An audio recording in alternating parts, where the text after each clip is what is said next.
ჩემო პატივცემულო მაყურებლებო და მსმენელებო, დღეს მინდა თქვენ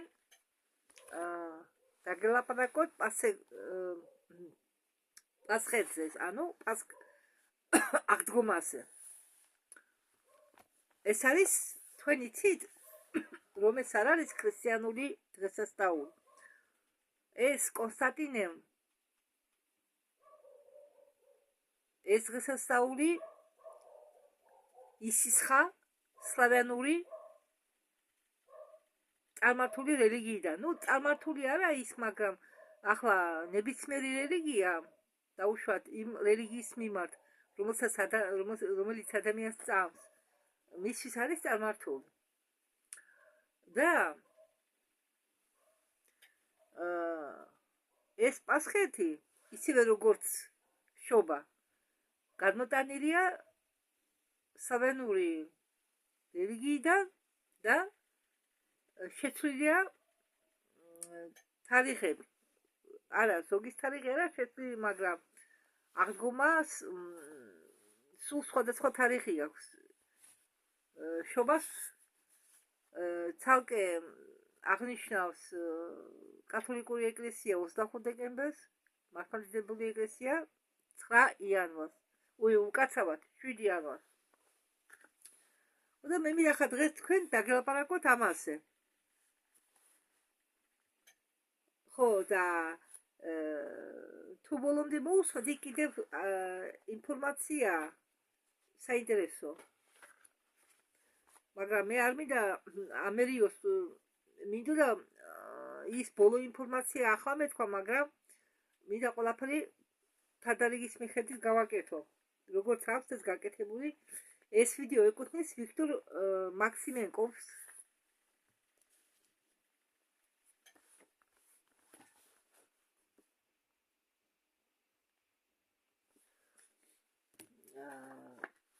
ხო, და პასექი იყო სლავიანური დღესასწაული. ეს იყო სლავიანური დღესასწაული, როდის დგება ეს დღესასწაული, ადვილი გასაანგარიშებელია.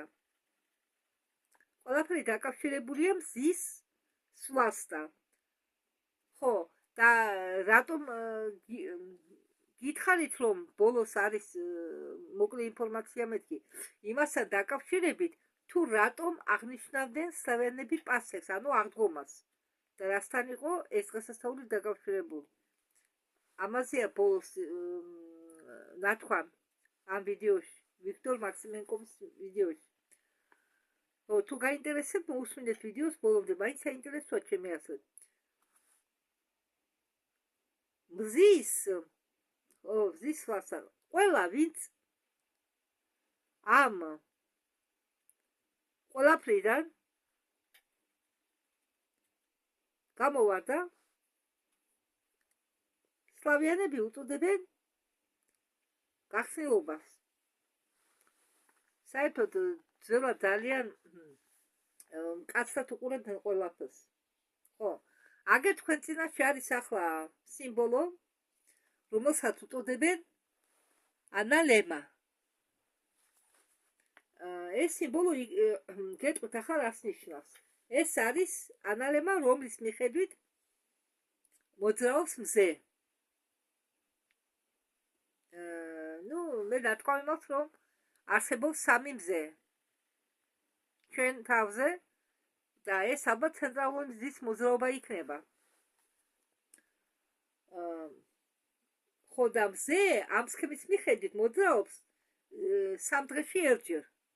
დიახ, 3 დღეში ერთჯერ მოძრაობს ამ სქემის მიხედვით. ეს ანალემა დაფიქსირებულია საბერძნეთში.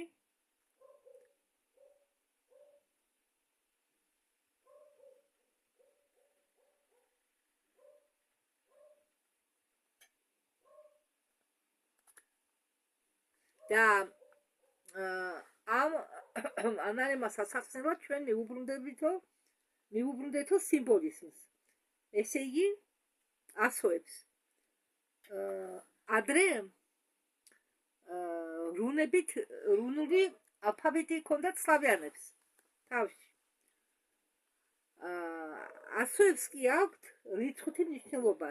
დიახ, ყველა ასოს აქვს რიცხვითი მნიშვნელობა. ეს ყველაფერი პირდაპირ არის მიერთებული ასტრონომიულ ჩვენებასთან ან მოვლენებთან. ადვილად და უბრალოდ შეძლეთ ამის გაგებასო, ამბობს ვიქტორ მაქსიმენკოვსკი. ну, რუსულად ვიქტორ მაქსიმენკოვს. მასეთი გვარია. რუსულად ადგომას ქვია პასხეთი. პასექი. ხო, ეს სინამდვილეში აღდგომა არა, პასეკია. აღდგომა სულ სხვა სინამდვილეში. მე ხა თქვენ განახეთ რუსული ასოებს, ნახეთ? აგერ, პასხეთ. ეს ძველებურია და ნუ მეკისაკი რო ჩამოვაშოროთ პასხეთ. და ახლა ვიქტორს აქვს ახსნა ამ ასოების ნიშნულობის. ახლა მე მომზადებული მაქვს ყველაფერი. მე თქვენ ახლა გაჩვენებთ. აგერ რა, ნახე მგონი? ხო, აგერ.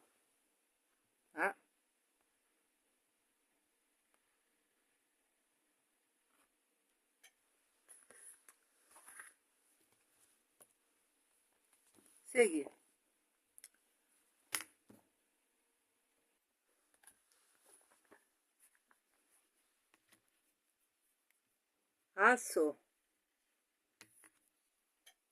ასო პუ ნიშნავს გზას, ასო ადასო ერთად ნიშნავს სამი. ცალკე რჩება, სამი ნიშნავს თვითონ. ესე იგი გზა ჩვენი თუ და გავიაროთ, ვიცოდეთ ამას მე აგიხსნით. ჯერ ახსნათ ასოები რას ნიშნავს. ხუ ნიშნავს მოსიარულეს, ნიშნავს არიან, არის, ტვიორდა, ესე იგი მყარად გახარ, გზა, რომელსაც გავდივართ ჩვენ თვითონ და ამ გზაზე მყარად დგავართ. ხო, გზა, რომელსაც გავდივართ ჩვენ თვითონ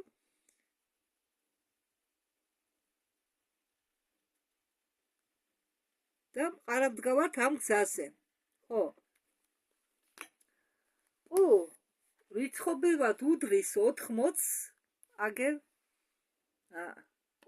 რიცხობრივად უდრის 80,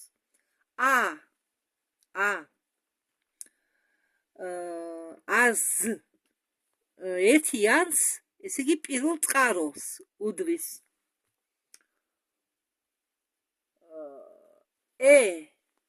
უდრის რიცხობრივად 5-იანს, აგერ ამას ცოტა სამოვწევ. რიცხობრივად უდრის 5-იანს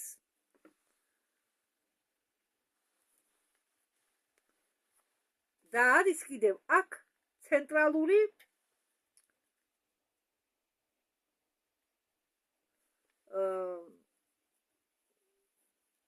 суперпроцессы. Русулат.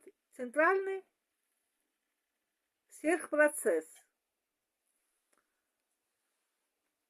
Ხო, უდრის 3-ას, ასო უდრის 3-ას. ასო ხუ უდრის 6-ას. აგერა, უდრის 6-ას.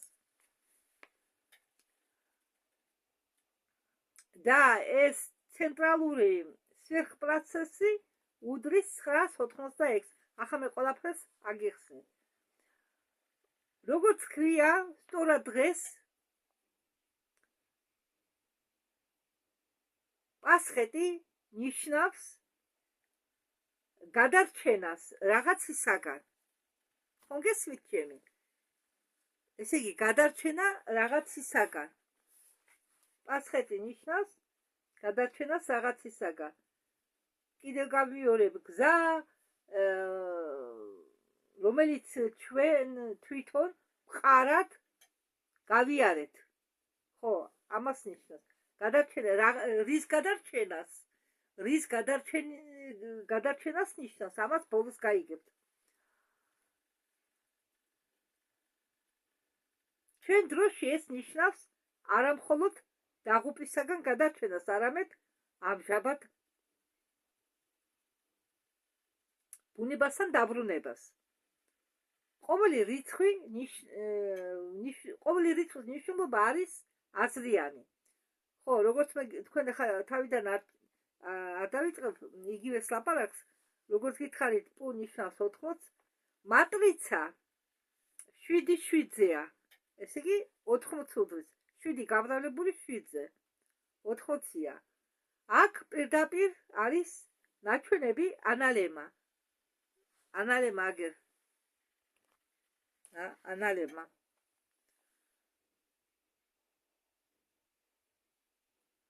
შემდეგ მიდის 100, რომელიც უდრის 1-იანს.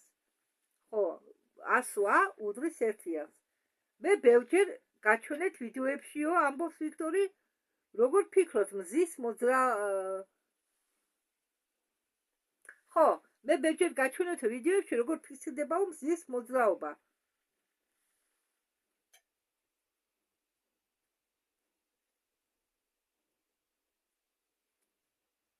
დედამიწაზე აჭობენ ჯოხს. სულ უბრალო მეთოდია. დედამიწაზე აჭობენ ჯოხს.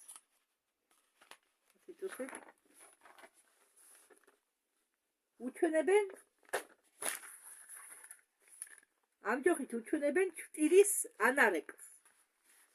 ხო, ესე იგი ალბათ გაზომა ხდება შუადღისას. და ეს ჭტილი იძლევა საშუალებას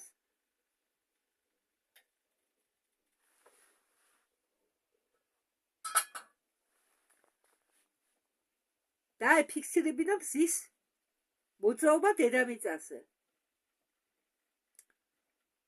100 ნიშნავს პირველად წყაროს, რიცხობრივად 1-ს, როგორც გითხარით. როგორც გითხარით, 100x ნიშნავს 6-ს, თვითონ 100x, რუსული 100x, სლავიანური უბრალოდ გვაჩვენებს განსაზღვრულ გადაკვეთას. ხო, აი აქ, აი ამ გადაკვეთას. ნახეთ, გამოდის 100x. ესე იგი, გადაკვეთის ადგილი. ზეხო მოძრაობს ამ სქემით და ამ გადაკვეთის ადგილს უწოდებენ 100x. ესე იგი, რიცხობრივი ნიშნულობა 100x აქვს 600. 6-იანი თვითონ განსაზღვრული თვითონ ციფრი 6 ნიშნავს განსაზღვრული გადასვლას. ნულები კი გვიჩვენებენ რომელიმე გადასვლას. ორივე ნულებით გვაჩვენებენ რომელიმე გადასვლას. ხომ გამიგეთ მე? რატომ, ესე იგი, ძველად ყველაფერს ჰქონდა ნიშნულობა, სახელსაც არ აქმნდნენ ბავშვს ნიშნულობის გარეშე. კიდევ აგიხსნით. მე ამას ვიმტრიე თავი. თითქოს იოლია, მაგრამ შეხედეთ, ციფრი x გადაკვეთის წერტილს უწოდებენ x. ხო, 100x-ს. და 600, ესე იგი, რიცხობრივი ნიშნულობა 600, იმიტომ აქვს, რომ 6-იანი ნიშნავს განსაკუთრებულ გადასვლას. ამ შემთხვევაში ეს განსაკუთრებული გადასვლა არის აქ. 6, ესე იგი. და 2 0. რომელიმე გადასვლას. რატომ ალბათ 2 0? იმიტომ რომ შეხედეთ ბანტის ისა აქვს ფორმა, ხედა თითქმის, მაგრამ ეს შემდგომში არის ანალემა. ესე იგი, გადასლის წერტილს უწოდებენ x, იმიტომ რომ ამ წერტილს კვეთს მზე და 6-იანი ნიშნავს განსაკუთრებულ გადასვლას, რაც ხდება აქ ამ მომენტისთვის და ნიშნავს ორმა გადასვლას. აქე და აქ ორმაგი, ესე იგი, აქე და აქეთ. ორმაგად გადადის, ხო? და 6 და 2 0 გამოდის 600. ეს ამიტომ x-ი ნიშნავს x-ას რიცხობრივად. მეგონი გასაგებად ახსენი. 100 უდრის რიცხობრივად 5-ას. ისევ დაბრუნდეთ ახლა მაინც აგე. ხო. თუ აგე თუ არის აგე რომელიც უდრის 300 აგე რომელიც უდრის 5-ას. ხო. მზის მოძრაობა ხომ განისაზღვრება დედამიწაზე? ანუ ის მყარია, მყარად მოძრაობს, მოდით შევადაროთ ეს რიცხვები და ვნახოთ რა გამოვიდა ჯამში. ჯამში გამოვიდა 986.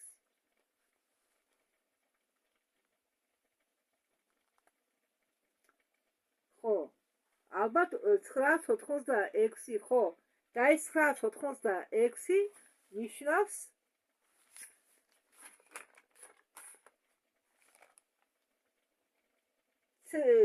центральный сверхпроцесс движения. Рядом x-ი ხომ x-ას ნიშნავს რიცხობრივად, ხო? პლუს ამას დამატებული ტვას უდრის 300. ეს 900. ხო. 80 პუასო და პლუს x-იანი დამატებული. ახავე გადმოგცემ თუ ვიქტორი როგორ ხსნის ამას. რას ნიშნავს 986? ეს ნიშნავს საგვარეულო სიმბოლოს. 986 ნიშნავს საგვარეულო სიმბოლოს. აგერ ახლა მე თქვენ გაჩვენებთ. აი ეს არის საგვარეულო, ეს არის სლავიანების სიმბოლო და არა ჩინური. ეს ყოფილა სლავიანური სიმბოლო, ესეც.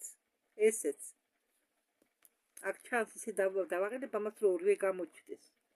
არა, ეს არ არის ანალემა. ეს არა, ანალემა ასეთი არა, ანალემას ერთი მხარე აქვს ცოტა პატარა, მეორე დიდი. და ასე კი არ განლაგდება. როგორც პირველიც გაჩვენეთ თქვენ, ესეთი განლაგება აქვს ეს. 9 და 6-იანი ერთად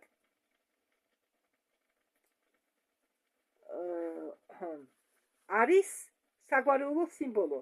986 კი არა, 9 და 6 არის საგვარეულო სიმბოლო ერთად.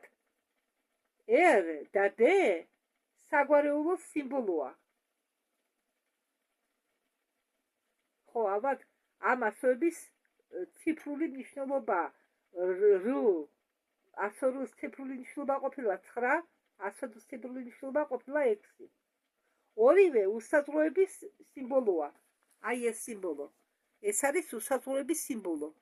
მებიუსის ლენტა ხომ გაგიგონიათ? ხო, ისა. ან გედების სიმბოლო.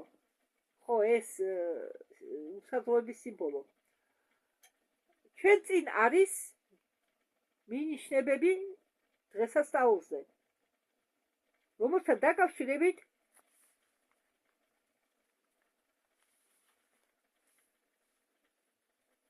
დედამიწაზე მოძრაობენ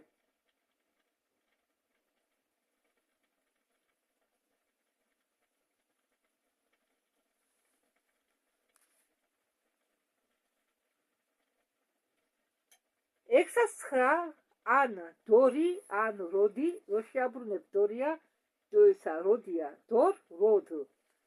სლავ იან ინ. ხო, ეს რუსული ასოებია. სლავ ადიდე, იანი და ინი. იანი და ინი არის ეს, იანი, ინი. ადიდეო, იანი და ინი. როდ, ადიდოს, ესე იგი, როდმა საგვარეულომ ადიდოსო, იანი და ინი. აი ეს. იანი და ინის ადიდებს სლავა, დიდება. ამიტომ წარმოიშვა თვითონ სლავიანების როგორც ნაციის დასახელება სლავიანი, ესე იგი სლავეშიე სომცე. გაიგეთ? სლავეშიე, სიტყვიდან სლავით ზნა სლავით ხო ახლა გაჩვენეთ თქვენ მე მეორნაელს აგერ ეს არის სლავიანების ის ჩინელები თუ შავთეთში გამოსახავენ იან და ინს სლავიანები გამოსახავენ აგერ ბორდოსფრად იანს და ლურჯად ანუ თუ ვინაც ისეთი დაარქვით ის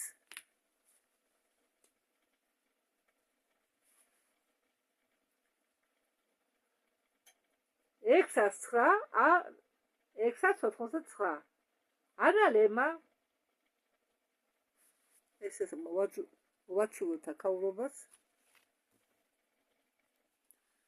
ისევ დაუბრუნდეთ ანალემას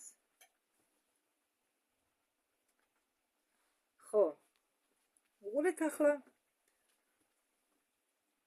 ეს ადგილია აი აქ x-ის სადაც იკვეთება რომელსაც კვეთავს მზე ადგილს b არის b-ს მაგვარი აი ეს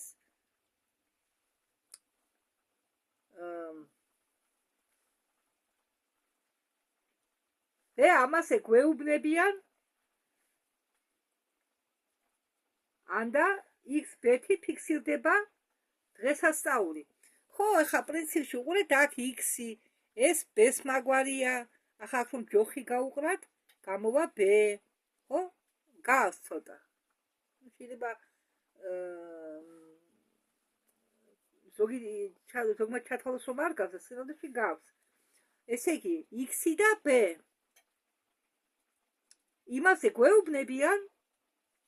ამაზე გვეუბნებიან და x-ი და b-ი ფიქსირდებაო დღესასწაული x-ი გადაკვეთის ადგილია აი ეს x-ი არის გადაკვეთის ადგილი b-კი არის ანალემის სიმბოლო როგორც მე გითხარით აი ეს არის b ანალემის სიმბოლო ანუ x-ი და b v უпростоრად ბოდიშ გიხდით x-ი და v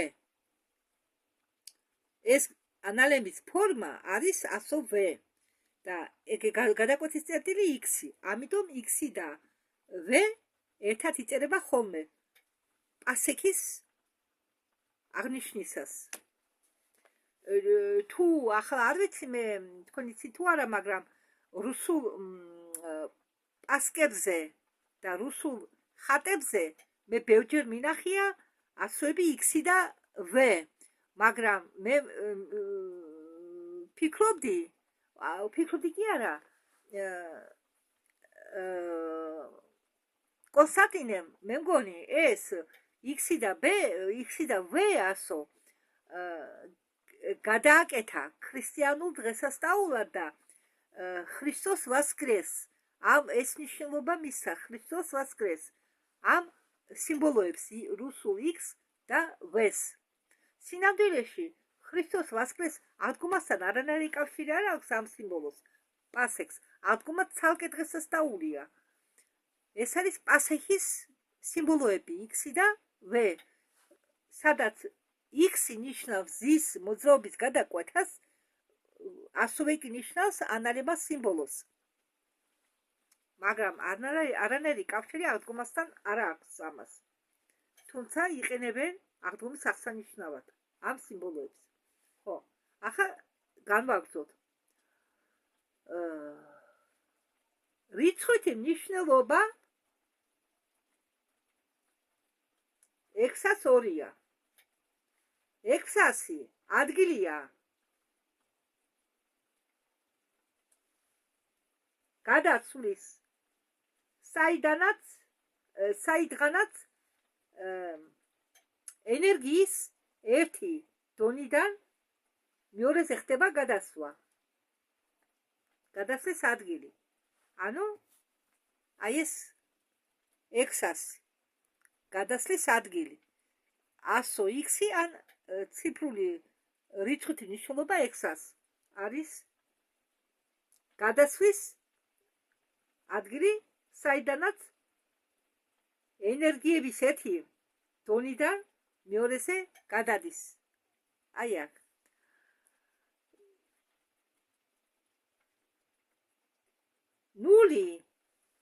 ნული არის მზე. ნული ნიშნავს რომ მზეს. ორი ნული კი მიანიშნებს რომ ჩვენ წინაშე ორმაგი დღესასწაულია. რატომ ორმაგი? აი ამის გამო, ანალების ფორმის გამო, ერთი დღესასწაული, მეორე დღესასწაული. ამიტომ 6 უმატებენ 2 ნულს და ამ ციფრულ მნიშვნელობას ანიჭებენ ასოს x, რათა გადაკვეთის განსაკუთრებული გადაკვეთის ადგილი. 6 + 2 2 0 600.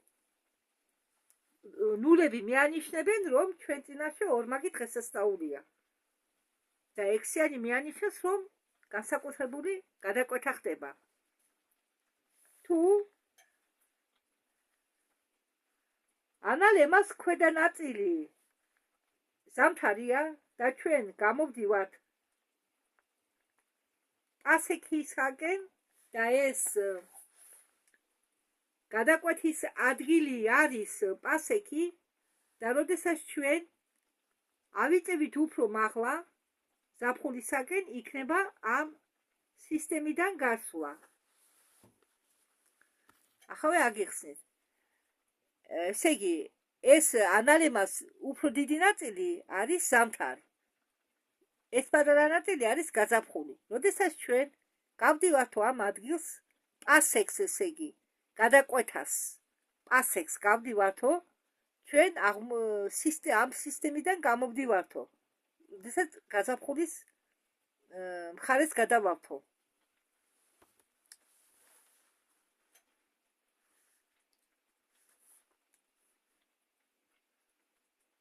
ხო, რადგან გადაკვეთის ადგილი არისო პასექი. და როდესაც ჩვენ ავიწევით უფრო მაღლა ზაფხულისაკენ იქნება ამ სისტემიდან გასვლაო. ამიტომ ეს ორმაგი დღესასწაულია. გაზაფხული ხდება დედამიწის ერთ ნაწილში. გადასვლისას შემდეგ იქნება გასვლა ზაფხულიდან შემოდგომაში. დედამიწის ჩრდილო ნაწილისაკენ. ხო, უყურეთ ახლა ზამთარი, გაზაფხული. შემდეგ აქ ახლა არის შემოდგომა რომელი ნაწილია. ხო.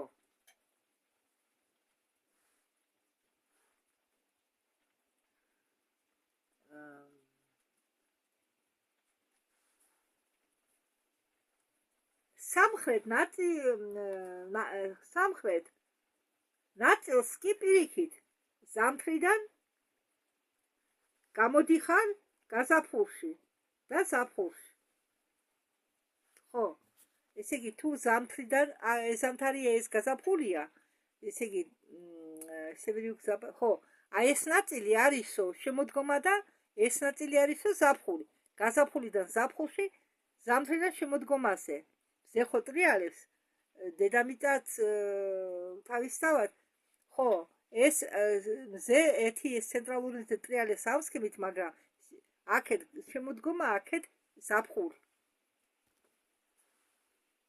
ნიშნავს უბრალოდ ეს სიმბოლო მაგას. 602 ეოს თუ შევაჯამებთ, გამოდის 8. ეს როგორ? 6 + 0 + 2. ხომ გესმით ჩემი? 6 + 2 + 0. ხო, აი ხა განახლოთ, უყურეთ. აგერ. ხო, აგერ. ეს x-ი გადაჯვარედინის ის გადაკვეთის ადგილი, აგერ.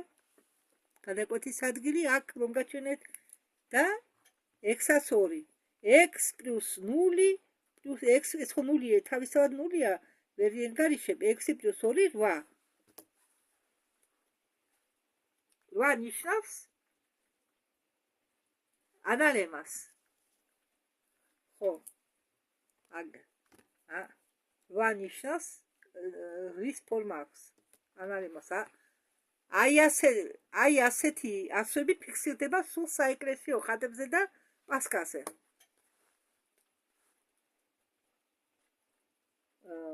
ორი ნიშანი ორიანი ნიშნავს ადგილს, სადაც მზე გადადის. ორიანი ნიშნავს ადგილს, სადაც მზე გადადის. აგერ ამას მოვაშორებ. ჩვენ დეტალურად განვიხილავთ ეს წერტილი როდის იქნება. ხო, ახლა სლავენურ ენაზე კვირის დღესასწაულების დასახელებაც იყო სხვანაირი. რუსულად ვიტყვი რომ გასაგები იქნეს. Понедельник мягкий знакიანი იყო, вторник мягкий знакიანი იყო, ну იგივე რჩება, მაგრამ ოთხშაბათი ტრიტეინიკ мягкий знаком ეს ოთხშაბათი четверг დარჩა, მაგრამ мягкий знаки ჩამოაშორეს, пятница დარჩა, шестица შაბათი, шестица და седьмина. ისე იგი მეშვიდე დღის დაგვირგვინება. მოდით ავიღოთ ერთ-ერთი ტომის კალენდარი, სლავიანური ტომის კალენდარი, და სლავიანელებიც განსხვავდებოდნენ. მათთან პასექი დგება 31 დღეს დარლექის თვიდან. შეიძლება ოთხშაბათი ტრიტეინიკი იყოს ეს დღე. აქ მითითებულია კათოლიკური კალენდარული სისტემა, რადგან ბევრმა სლავენური კალენდარი არ იცის და პასექის სიტყვის ასოებს აქვს რიცხული მნიშვნელობა. რატომ არ იქნება თვის რიცხული მნიშვნელობა თუ თვე დაიწყო თვე დაილეტი?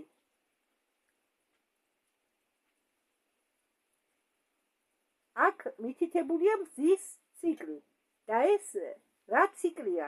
რიცხვი დაი რამდენი რიცხვია? დუ დაი რამდენი რიცხვია?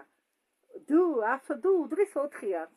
იგივე მატრიცით 7 გაბრებული 7-ზე უდრის 1-ს პირველ წყაროს. იგივე i უდრის 8-ს. უდრის 8-ს. რიცხვი 8 ანალემის ნიშანია. რიცხვი 4 მზის სიმბოლოა.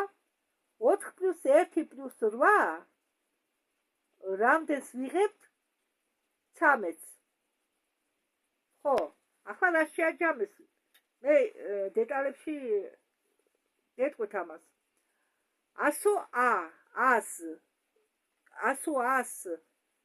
რიცხვით მნიშვნელობა არის ერთიანი, ხო? 100 დუს რიცხვით მნიშვნელობა არის 4-იანი. 4-იანი ნიშნავს მზის დათებას, მზეს. ხო? 8 ნიშნავს არის ანალემას სიმბოლო, რიანი. და ახლა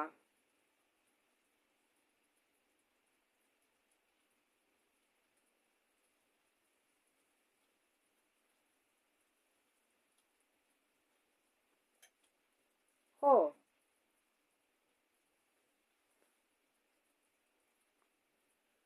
აქ მითითებულია მზის ციკლი, ხო? და ახლა ეს 4-იანი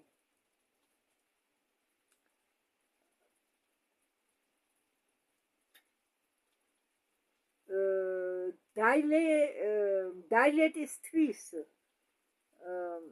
სიმბოლო დაი დუასო, რომელიც უდრის 4-ს. ამ 4-ს მიუმატეს 100 ციფრული მნიშვნელობა ერთიანი, მერე ამ ანალების სიმბოლო რვიანი და გამოვიდა 13. 4 + 1 + 8 გამოვიდა 13. შეიძლება ეს იყოს 13 საათი და 31 წუთი. ხო, თვის დასახელება გვაძლევს დროს, საათს და 31 წუთებს.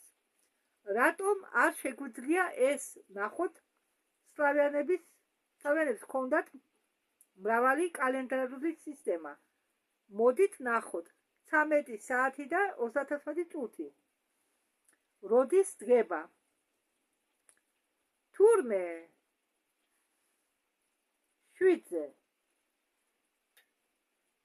ესე იგი 0-4-19 13-36 და ესე იგი დადგება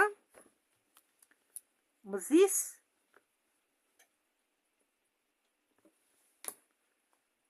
ზენიტი კათოლიკური კალენდრის მიხედვით. ახლა მე ამას დეტალურად არ შევალ, იმიტომ რომ მეც ამერება მე ტვინი. ცოტა მათემატიკაში ვკორჭულობ, არა, მაგალითად იმაში არა, მაგრამ საერთოდ გეომეტრია და ასეთ რაღაცებში.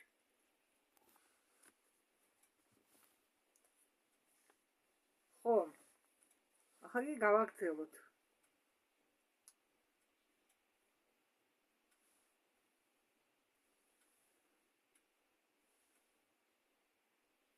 ხო, ახლა გადავიდით სხვა თემას, არა, პასექს ეკუთვნის, მაგრამ ახლა კვერცხებზე ვისაუბროთ.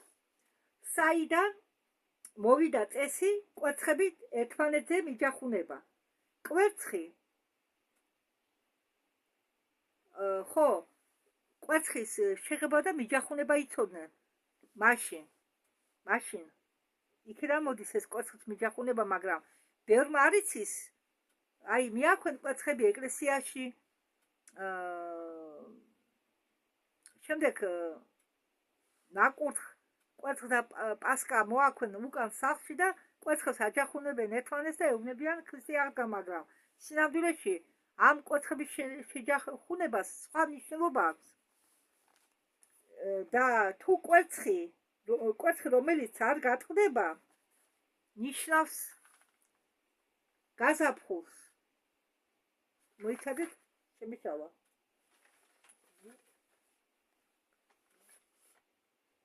ხო, კვერცხი რომელიც არ გატყდება, ნიშნავს რომ გაზაფხულის სიმბოლოსო. მაგრამ ეს არის ახალი ცხოვრების დაბადება. ის კვერცხი, რომელიც გატყდა, არის ზამთრის და შემოდგომის სიმბოლო. თუ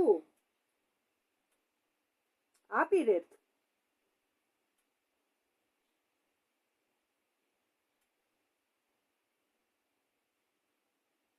თუ აიღებთ კვერცხებს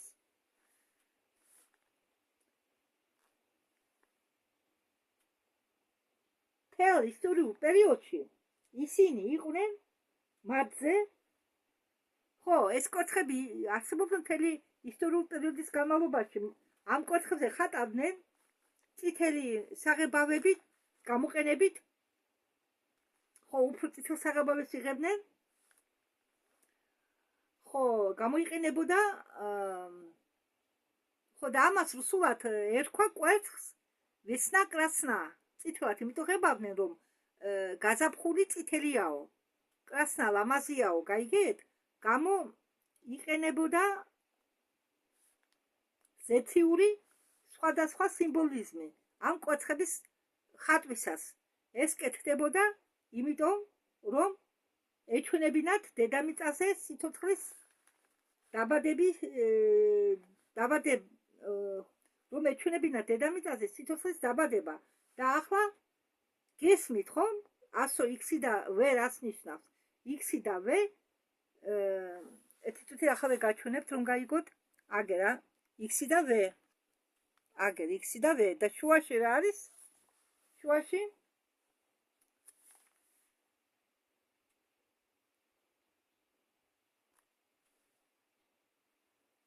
აწოდნენ სანთელს, როგორც ცენტრალურ ნათებას, ანუ სანთელი უდრიდა მზის ნათებას, ხო?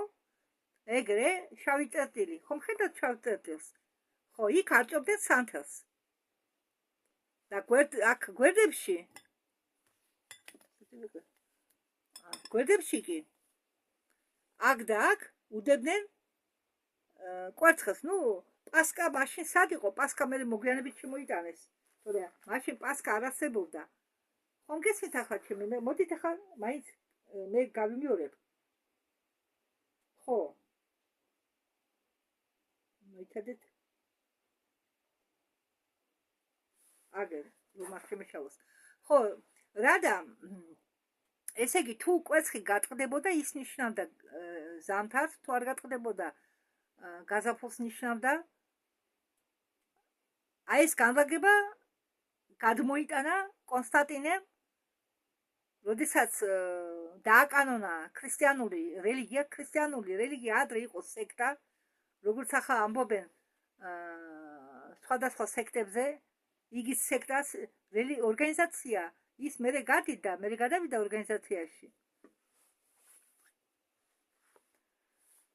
სლავიანები საზეიმო ვითარებაში აღნიშნავდნენ დედამიწის გზის ქორწინებას. დედამიწა მზად იყო დასათესად. ხო, ესე იგი პასექი აღნიშნებოდა თესვამდე და იყო ფიქსირებული.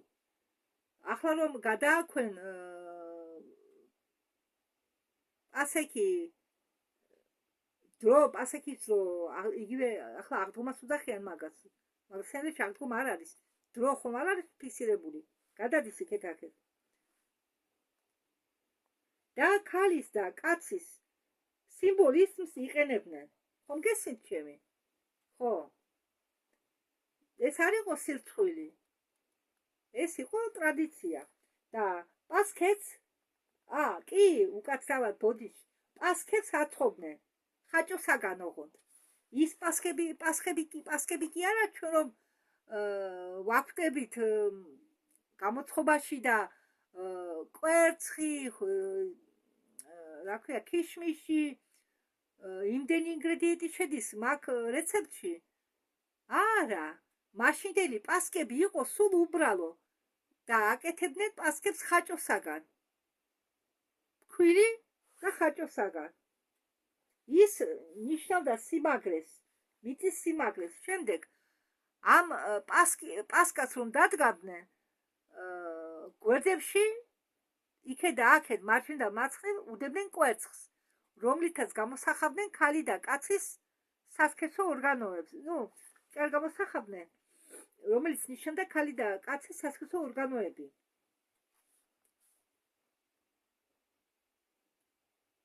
ხო. აი თურმე პასკა რას ნიშნავს? მაგრამ დღესო პასკებს აწყობენ, ეგი უკვე ზედმეტობაა. დაისმება შეკითხვა, მას რას ზეიმობენ ქრისტიანები? ალბათ თქვენც გაგიჩნდებოდათ ამ ჩემ მოსვლის შემდეგ. მაშინ რას ზეიმობენ ქრისტიანები? საერთოდ მთელ მსოფლიოში რელიგიები რას ზეიმობენ? ყველაზე იმობს აღდგომას. ეს კითხვა მათ უნდა დაუსვათ, თუ პასექი იზეიმება რაღაც ისტორიული დღესასწაულად, რატომ ზეიმობენ პასექს სხვადასხვა დროს. მაგათმა უნდა იცოდნენ ამაზე პასუხი. პასექი არის თითუთით რომ ახლა განახებთ, აგერ პასექი არის უკაცრავად 111.820 წლის.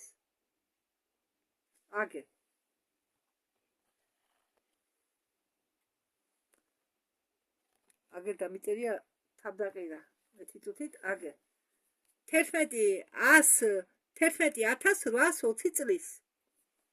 ხო, ეს გამოიანგარიშეს, აი ეს წოვანება 2014 წელს. აი ეს 111.820 წელი იყო გამოანგარიშებული 2014 წელს და მე გამოვიანგარიშე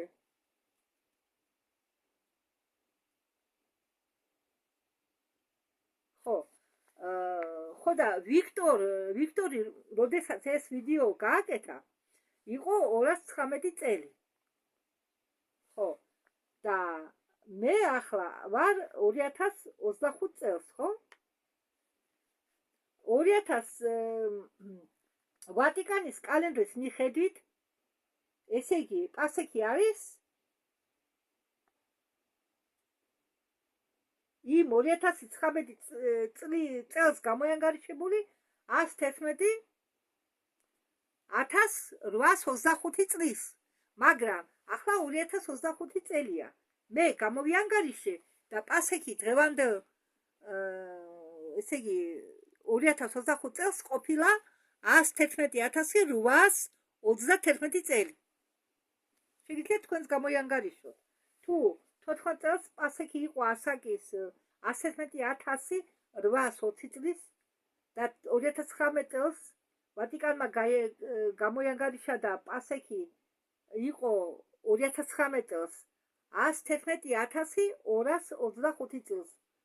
ახლა 2025 წელს პასექი გახლავთ 111.821 წლის.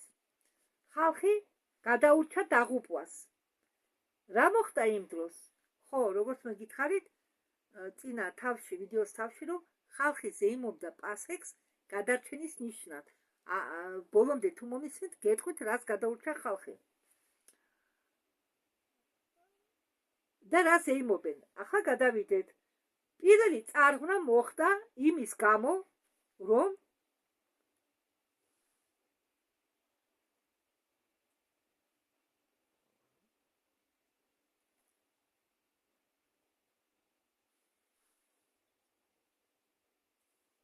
გატყდა მთვარე ლელია. ერთ-ერთი სამი მთვარისაგან. დედამიწას ადრე ყავდა სამი მთვარე. ეს დიდი მთვარე, რომელიც ახლა დარჩა, საშუალო მთვარე ფატა და პატარა მთვარე ლელა. და პირველად განადგურდა ლელა. და მაგით იყო გამოწვეული პირველი წარღვნა, რომლებიც ტრიალებდნენ მიდგარდის გარშემო, დედამიწის გარშემო. მიდგარდის გარშემო აი რას ამბობენ ძველი წყაროები ამის შესახებ. ჩემო შვილებო, იცოდეთ, დედამიწა დადის მზის ჩავლით, მაგრამ ჩემი სიტყვები არ ჩაივლიან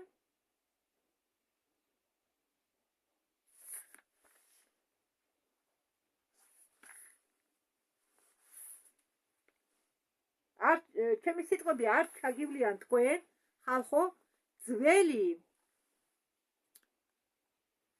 ძველ დროებზე გახსოვდეთ, წარღვნაზე გახსოვდეთ, რომელმაც ხალხი დაანადგურა და გახსოვდეთ ცეცხლი, რომელიც ჩამოვარდა დედამიწაზე. რუსული ვედები. გამა იუნის ფრინველის საიდუმლო. ფრინველი გამა იუნის არის ასეთი ფრინველი, იყო უბრალოდ ადრე გამა იუნი. ნახევრად ადამიანი, ნახევრად ფრინველი. თქვენ მიდგარდზე ცხოვრობთ. მშვიდად ძველი დროიდან, როდესაც სამყარო დაარსდა. გახსოვდეთ ვედებიდან და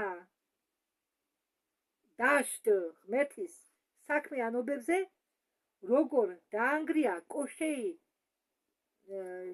კოშეის ზღაპარი, ხომ არის რუსული ზღაპარი, კაშეი ბეცმერტნე. კაშეი ნიშნავდა შავ ბნელ ძალებს. მას ყავდა ჯარი, რომლებიც იყვნენ განლაგებული მთვარეზე. ტარხმა არ მისცა უფლება კოშეის ჯარს დაენგრიათ მიდგარდი. ანუ ჩვენი იაჩეკა. როგორც დაანგრიეს დეა. ეტყობა დეაც იყოს გვერდით იაჩეკა იყო ჩვენებული და ალბათ გაანადგურეს იქაც. ეს კოშეები რუხების მმართველები არიან.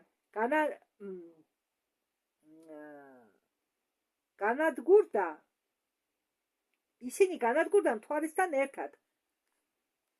მაგრამ მიდგარდმა გადაიხადა დარი თავისუფლებისთვის. დარია ერთი მე თქვენ განახებთ, სადაც ადრე იყო დარია, იქ არის ახლა ვარონკა. იქ დაეცა ლელიას ერთი ნაწილი დაეცა ჩინეთში ყველა არ მახსოვს კიდე თან პალიასტომის ტბა მე ამას რო კითხულობდი გამახსენდა პალიასტომის ტბა იმიტომ რომ როდესაც ეს თვარე ლელიას ნარჩენები დაეცა დედამიწაზე მოხდა უეცარი წარღვნა დაიფარა კი მთლიანად არ იყო ყველაფერი დაფარული მაგრამ დაიფარა ბევრი მიწები კასპი და სხვა ნუ ზღვები შეუერთდა ერთმანეთს მე რასაკვირველია ეს წყალი ჩადგა და მინდა დავამატო რომ პანდორას აქვს ნათქვამი რომ ქალღმერთმა ტარამ გაიმეტა ხალხი რადგან მიდიოდა ძალიან საშინელი ბრძოლები ნახევრად ღმერთები კვდებოდა უცხოპლანეტელიზე აქვს საუბარი ჩვენზე განვითარებულ ისინი ყველა კვდებოდა და ტარამ იმის გამო რომ გაწირა ხალხი მაგრამ მას სხვა გზა არ ჰქონდა ორიდან მცირე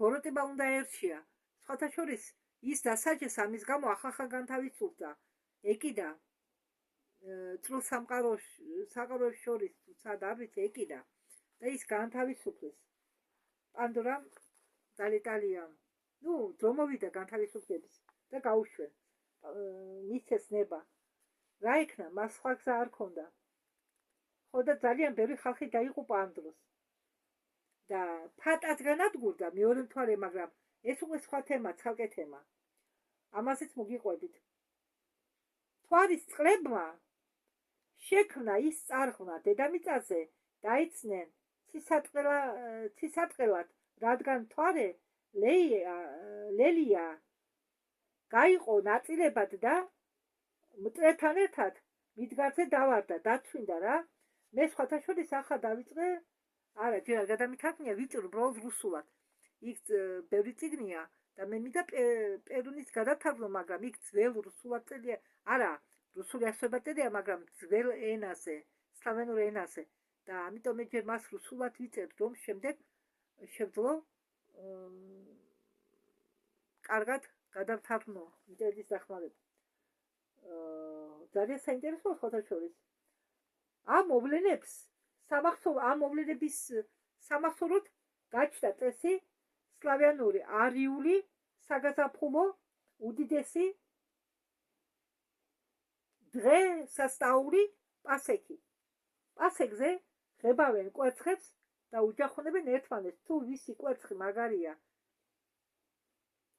დამტრეული კვერცხს უწოდებდნენ კოშეის კვერცხს და ამ კვერცხს არაფრით არ შეჭამდნენ თვითონ დამტრეულ კვერცხებს აძლევდნენ ცხოველებს ჩვენ კი დამტრეულ კვერცხებსაც ჭამთ ხო არა და არ შეიძლება თურმე დამტრეული კვერცხების ჭამა დამტრეული კვერცხები კვერცხებს ადრე აძლევდნენ ცხოველებს საჭმელად ხო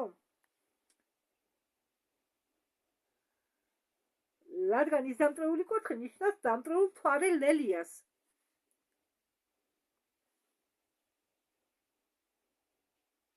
ხო და ეს მთვარე და რატომ კვერცხის ფორმა ეს მთვარე ლელია თურმე ყოფილა კვერცხის ფორმის ხო ეს მთვარე ლელია ყოფილა კვერცხის ფორმის კარგით მოდით ამით ჩვენ დავამთავროთ შემდეგი მე მაქვს კიდევ გზად გადათარგმნილი თუ რატომ არის ჩაძირული მიწაში ქალაქები მთელი მსოფლიოს მასშტაბით იგივე თბილისში ქუთაისში ხდება ხოლმე ისა ჩამარხული სახლები ხო მე შევეცდები თქვენ ვიდეოებიც განახოთ ფოტოები უბრალოდ იმის მიხედვით რასაც ყვება მაქსიმენკო მაგრამ დაჩქავ ვიქტორ უბრალოდ მაქსიმენკოს დროებით